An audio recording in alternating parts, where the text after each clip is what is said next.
చూసుకున్నట్లయితే ఒక పక్క 100 రోజుల పాలన అయింది ఉమ్మడి కూటమి ప్రభుత్వాలు వచ్చి. మొన్న 20వ తారీఖుకి సభలు సమావేశాలు పెట్టి ప్రజల యొక్క అభిప్రాయాలు వాళ్ళ యొక్క ప్రాబ్లమ్స్కి సంబంధించిన అర్జీలు తీసుకుంటున్నారు. అది ఆ అంశం ఎలా ఉంది? మొదటగా తిరుపతి లడ్డు అనే విషయం అది చేసినట్టయితే తప్పే అండి. కానీ జంతు కొవ్వులు అవి అన్నారు. మనం వాడే పాలు ఉన్నాయి, పాలు కూడా జంతువుల కొవ్వులో నుంచే వచ్చేది. అది జంతు కొవ్వే. పాలు అనేవి కూడా మన వెన్న నెయ్యి అంటాం, అది జంతువుల కొవ్వే. అది విమర్శించుకుంటే తప్పే, కానీ సర్దుకుంటే అంత పెద్ద సమస్య ఏం కాదు. దాన్ని నిదానంగా సీక్రెట్గా దాన్ని డిలీట్ చేసుకోవాలి. కానీ ఇలా అల్లరి చేసుకుంటే స్వామివారి పరుగు పోద్ది. భక్తులు ముందు ఆ లడ్డు తినాలంటే ఆలోచిస్తారు.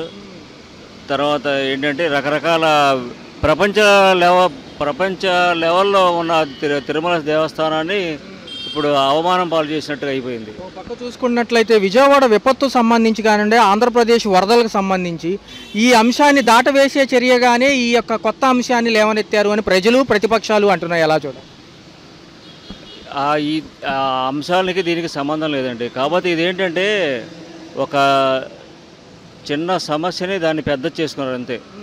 ఇప్పుడు ఒకప్పుడు అన్న ఎన్టీఆర్ గారు అన్నారు, మన కంటిలో నలుసు పడినప్పుడు కనుగుడ్డు తీసుకొని చూడక్కర్లేదు, దాన్ని నిదానంగా తీసుకోవాలి. అంతేగాని అది ఒక తప్పు జరిగినా దాన్ని నిగూఢంగా దాన్ని మార్చుకోవాలి. కానీ ఇలాగ పబ్లిక్ చేసుకుంటే అది స్వామివారికి అప్రతిష్ట పాలవుతుంది. ఒక అంశం ఏమంటున్నారంటే గత ప్రభుత్వాల్లో అన్యమతానికి సంబంధించిన వాళ్ళు ఈఓలు గాను నియమించడం జరిగింది.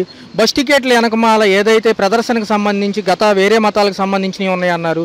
రెండో చూసుకున్నట్లయితే చిరుతపులు దాడి చేసినప్పుడు కర్రలిచ్చి పంపించారు. సో నమ్మకం లేని వాళ్ళు పెట్టారు. కమిషన్ల కోసం ఇలా చేశారు వీళ్ళు ప్రభుత్వాలు అని చెప్పి ఇప్పుడు దుమ్మెత్తు పోస్తున్నారు పాలకపక్షం మండలి. నిజ నిర్ధారణలు అనేది ల్యాబుల ద్వారా బయటికి రావాలి అని వాళ్ళు అంటున్నారు. ఎలా చూడాలి? అంటే ఇప్పుడు ఎవరి ప్రచారం వాళ్ళు చేసుకుంటారండి. వాళ్ళ అధికారం ఉంది, వాళ్ళు చేసుకున్నారు. దాన్ని మనం ఏమి అభ్యంతరం చెప్పలేము. ఇదే అంశం పైన చూసుకుంటే సార్, పవన్ కళ్యాణ్ గారు ఈ రోజు నుంచి కూడా ఏదైతే ఈయన పశ్చాత్తాపడ్డారు ఈ అంశం పైన అంటున్నారు. ప్రెస్ మీట్ మరీ చెప్పారు. ప్రాయశ్చిత్తం చేసుకోవడానికి 11 రోజుల దీక్ష గుంటూరు నంబూరు దగ్గర వెంకటేశ్వర ఆలయంలో తీసుకుంటామంటున్నారు. 11 రోజుల తర్వాత పెద్ద తిరుపతి వెళ్ళి మోక్షం పొంది వస్తామంటున్నారు. ఎలా చూడాలి? అవన్నీ ఏంటంటే జనాలకి మభ్యపడడానికి తప్ప తప్పు జరగకుండా తప్పులు అనేవి అనేక రకాలుగా జరుగుతాయి. జరిగినప్పుడు దాన్ని పరిష్కరించుకోవాలి, దాన్ని సాల్వ్ చేసుకోవాలి. అంతేగాని కొన్ని విషయాలు నిగూఢంగా ఉంచాలి. గత 6 సంవత్సరాల క్రితం మోడీ గారు రెండో హయాం సమయంలో ఈ గొడ్డు మాంసానికి సంబంధించి ఆయన ఏమన్నారంటే, మా నాన్నగారు చిన్నప్పుడు వివేకానంద గారు చెప్పిన మాటలు నాకు చెప్పారు. ఏమీ లేని సమయంలో తిరిగి బతికిన రోజులు ఉన్నాయి, ఎందుకంటే పేదవాడికి ఇదే పరమాన్నం అని కూడా చెప్పారు. అప్పుడు తినొచ్చు అన్న ఈ యొక్క డిప్యూటీ సీఎం గారు ఈరోజు సనాతన ధర్మాన్ని కాపాడుతానంటున్నారు. ఎలా చూడాలి సార్ ఈ అంశం? అది ఏంటంటే ఆయన ఇప్పుడు ప్రజలకి అనుగుణంగా మాట్లాడాలనే ఉద్దేశంతో అనేక రకాలుగా మాట్లాడతారు. ప్రజలకు ఇష్టం అయ్యేటట్టుగా ఆలోచిస్తూ మాట్లాడతారు. అది పెద్ద ఇదేం కాదు. జనాలు తెలుసు అసలు నిజంగా ఆయనకి ఏ ఉద్దేశం ఏంటనేది కరెక్ట్గా ఏది చెప్పలేకపోతున్నారు. కరెక్ట్ విషయాన్ని చెప్పడానికి అది ఫస్ట్ నుంచి అనుభవం ఉండాలి. రామారావు గారు ఉన్న టైంలో తెలుగు జాతి గురించి ఆయన చిన్నప్పుడు ఫస్ట్ నుంచి తెలుగు భాష అని ఆయన సినిమాల్లో కానీ అన్నింటిలో చెప్పి ఆయన ఉద్దేశాన్ని కరెక్ట్గా తర్వాత రాజకీయాల్లో వచ్చినా కూడా తెలుగుని ఎలా తీసుకొద్దామని ఆలోచించారు. అదే ఉంది. కానీ వీళ్ళంతా చిన్న వాళ్ళండి. వీళ్ళు ఏంటంటే అవకాశాన్ని బట్టి ఏదో ఆలోచన, పదవి కాంక్ష అలాగ వచ్చిన వాళ్ళే తప్ప వీళ్ళు నిజంగా ప్రజాసేవ చేయాలనే వాళ్ళు కాదు.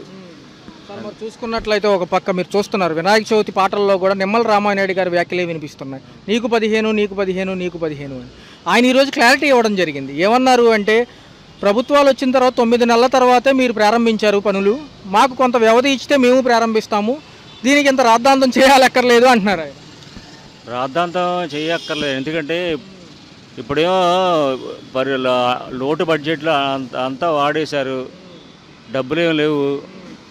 తర్వాత ఏంటంటే విద్యార్థులకు ఒకటి బాగా అన్యాయం చేస్తారండి. విద్యార్థులు చదువుకునే ఫీజు రియంబర్స్మెంట్లు అలాంటివి ఆపేస్తారు. పిల్లల భవిష్యత్తు వాళ్ళ వాళ్ళకి డిప్రెషన్ అవ్వకుండా చూసుకోవాలంటే వాళ్ళకి ఎప్పటికప్పుడు విద్యార్థులకి ఫీజు రియంబర్స్మెంట్లో వేస్తే చాలా వరకు బాగుంటుంది. అంతకుముందు కూడా గత ప్రభుత్వం కూడా 1 సంవత్సరం బకాయిలు ఆపేశారు. అవి ఇంత మటుకు ఇవ్వలేదు. చాలామంది అప్పులు చేసి తీసుకొచ్చి కట్టారు. మరి లడ్డూ ప్రసాదానికి సంబంధించిన ఈ వివాదం గత 3 రోజులుగా జరుగుతుంది. నష్టపరిహార బాధితులకు సంబంధించిన ఈ వ్యవహారం మూలన పడినట్టేనా? నష్టపరిహారం అంటే ఎవరిస్తారు? నష్టపరిహారం వరద విపత్తుకు సంబంధించి ఈ నష్టపరిహారం అంశం మూలన పడినట్టేనా? లడ్డూ వ్యవహారమే మొత్తం అంతర్జాతీయంగా ఇప్పుడు పాపులర్ అవుతుంది కదా. లేదండి, నష్టపరిహారానికి ఆల్రెడీ ఇచ్చారు కదా నిధులు. కొంతమంది కళాకారులు వాళ్ళందరూ సినిమా యాక్టర్లు వాటిలో ఇద్దామని ప్రచారం జరుగుతుంది, ప్రాసెసింగ్ జరుగుతుంది. ఈ ప్రభుత్వం వచ్చిన తర్వాత అక్టోబర్ 1 నుంచి కూడా నూతన మద్యం పాలసీ అంటున్నారు. కొనుగోలు యొక్క శక్తి పెరుగుతుంది అంటారా? వాటి మద్యాన్ని నిషేధం వైపు అడుగులు ఏదన్నా పడుతున్నాయి అంటున్నారా, లేదా తగ్గిద్ది అంటారా కొనడం అనేది? మద్య నిషేధం అనేది జరగదండి, అది జరగదు. కానీ ప్రజలకి మంచి చక్కని బ్రాండ్ ఒకటి తక్కువ రేటుకి సగానికి సగం తక్కువ రేటుకి ఇస్తూ ఉంటున్నారు కాబట్టి అది ఒకటి మెచ్చుకోవాల్సిన విషయమేనండి. చూసుకుంటే ఫైనల్ క్వశ్చన్, నవరత్నాలు చూశారు, ఇప్పుడు సూపర్ 6 చూస్తున్నారు, ఏవి బాగున్నాయి అంటారు మీకు? నవరత్నాలే బాగున్నాయండి. సూపర్ 6 అనేది అమలు అవ్వలేదు ఇంకా, అయితే కానీ మనం చెప్పగలం. అట్లయితే ఉమ్మడి కూటమి ప్రభుత్వం వచ్చి 100 రోజుల సంబరాలు చేసుకుంటున్నారు. మరి నష్టపరిహార బాధితుల పరిస్థితి ఏంటంటారు? ఇప్పటి వరకు ఎవరు రాలేదండి. ఇప్పుడు వరకు అసలు ఏం జరిగింది సార్? వరద ఉధృతి తర్వాత గణాలకు వచ్చారంటున్నారు. వ్యాపారం ఎంతో చాలా వరకు కొట్టుకుపోయిందండి. ఏంటి రోడ్డు మీద ఎవరు రాలేదండి. ఇళ్లలో రాశారు కానీ రోడ్ల మీద రాలేదండి.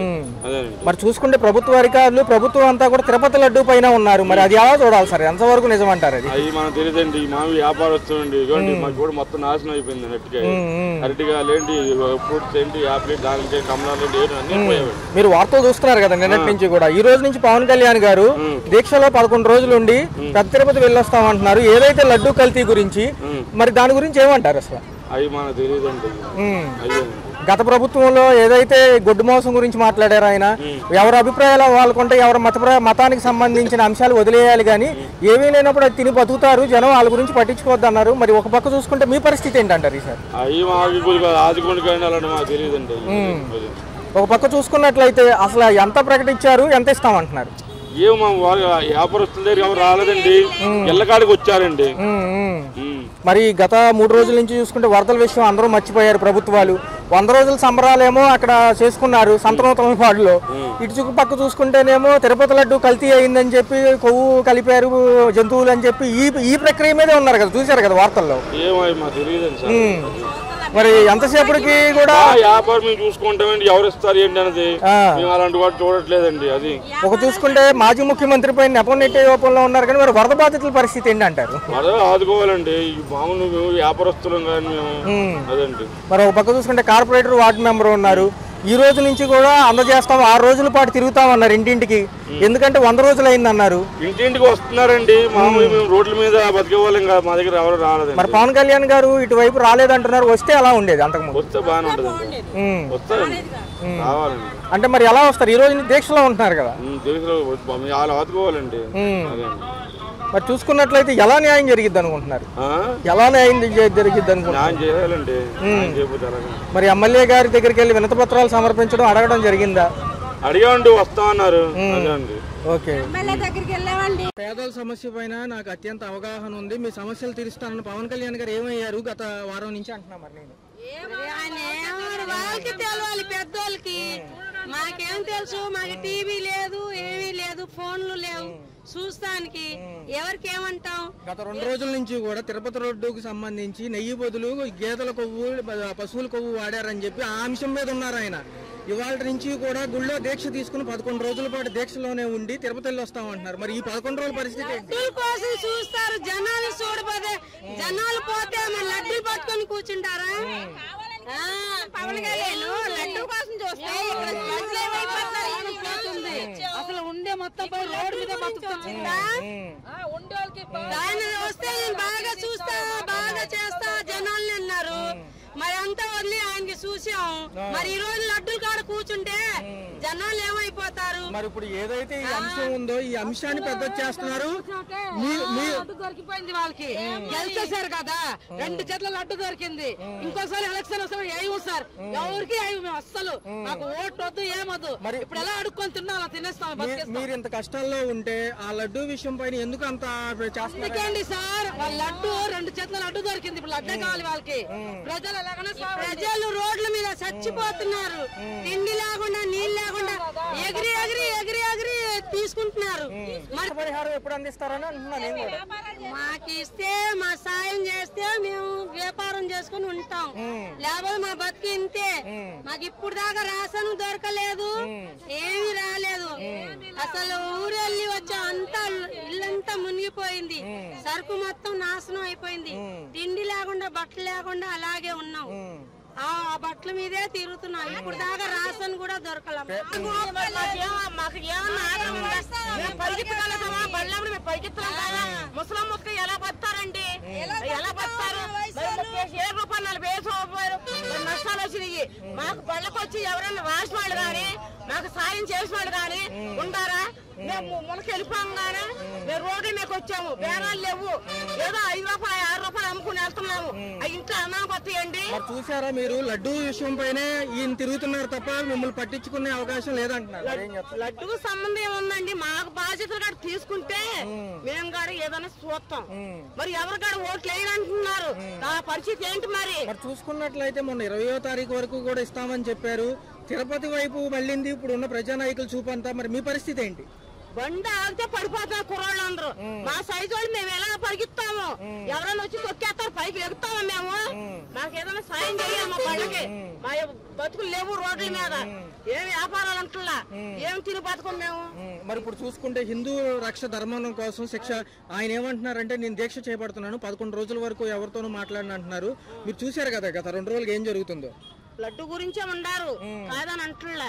మరి మా పరిస్థితి కాదు చూడాలిగా. ఆయన తోసిందంటే బండికి వచ్చి విభరంగా కార్లు ఆపి ఇదిగమ్మా పోయింది కాబట్టి ఈ సహాయం మేము చేస్తున్నామని అది చెప్పారుగా వచ్చి ఎవరు రావట్లా. మా పళ్ళకాడికి వచ్చిన వాళ్ళు లేరు, చెట్టు కింద ఇచ్చిన వాళ్ళు లేరు, పాకుల కూరగాయలు ఇచ్చిన వాళ్ళు లేరు. మేము ఎలా బతకాలి? అద్దె కట్టుకోమా? 15,000 రూపాయలు అద్దె కట్టుకోమా? పిల్లల్ని చదివించుకోము, ఏం చేసుకోము? పిల్లలు ఫీజులు కట్టలేకపోతే ఫోన్లు చేస్తున్నారు. ఏంటి పరిస్థితులు ఏంటి? అది జరిగింది అదండి. మరి చూసుకున్నట్లయితే ఈ ప్రభుత్వ అధికారులు ప్రస్తుతానికి వెసులుబాటులో ఉండేటట్టు కనపట్టలేదు.